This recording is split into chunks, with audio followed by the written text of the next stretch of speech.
Hello, কি সমস্যা ভাইজান? মুখে হাত দিয়ে বসে আছেন কেন? চিন্তিত মনে হচ্ছে খুব।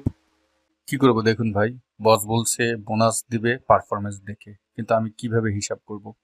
কারণ ইফ দিয়ে তো দুটো তিনটা কন্ডিশন দিয়ে রেজাল্ট বের করতাম।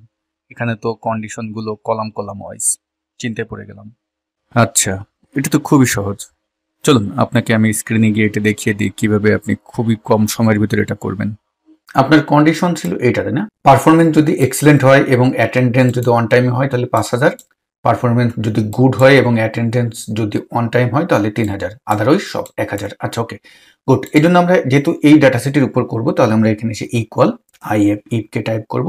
এবং যেহেতু এখানে আমাদের লজিক কিন্তু কটা দেখুন, এক একটা পার্টি কিন্তু দুটো করে লজিক, তাহলে আমরা এখানে অ্যান্ড ব্যবহার করবো এবং দুটো ম্যাচ করতে হবে। প্রথম লজিকটা কি বলা হয়েছে যে এখানে যে পারফরমেন্স পারফরমেন্স সমান সমান কি বলছে, এক্সিলেন্ট, তাহলে ডাবল কোটেশন আমরা এখানে এক্সিলেন্ট দিয়ে দিলাম। ওকে, ডান।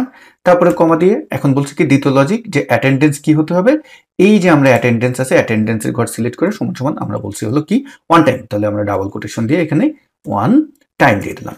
ঠিক আছে, ওকে। এই কন্ডিশনটা যদি মিলে তাহলে আমাদের ব্র্যাকেট ক্লোজ দিয়ে কমা, এটা কি হবে, ভ্যালু ট্রু হবে, 5,000 টাকা। ওকে, গুড। এখন আমরা আবার ইফকে টাইপ করবো যেহেতু আমাদের আরো কন্ডিশন আছে, এবং এইটাকেই আমরা এখন কপি করি। কপি করে জাস্ট এখানে পেস্ট করে দিলাম। এবং এই জায়গাটায় এখন এক্সেলেন্টের জায়গায় আমরা দিব কি, এটা দিব হলো আমরা যে পারফরমেন্স যদি হয় গুড, তাহলে আমরা এখানে গুড দিয়ে দিলাম। এবং এটা যদি হয় আপনার অন টাইম তাহলে কি বলা হয়েছে, তাহলে বলা হয়েছে 3,000 টাকা। আদারওয়াইজ প্রত্যেকে কি পাবে, প্রত্যেকে পাবে হলো 1,000 টাকা। এখানে দিয়ে ব্র্যাকেট ক্লোজ দিয়ে আমরা ফর্মুলার সব জায়গায় যেন টেক্সটের ভিতরে ডাবল কোটেশন ওপেন ক্লোজ থাকে এই দিকে খেয়াল রাখবেন, এবং বানানগুলো যেন ঠিক থাকে। তারপর আমরা এন্টার দিলাম, চলে আসলো। এখন যদি আমরা এটাকে ফিল ডাউন করে দিই জাস্ট দেখতে পারবেন ম্যাজিক।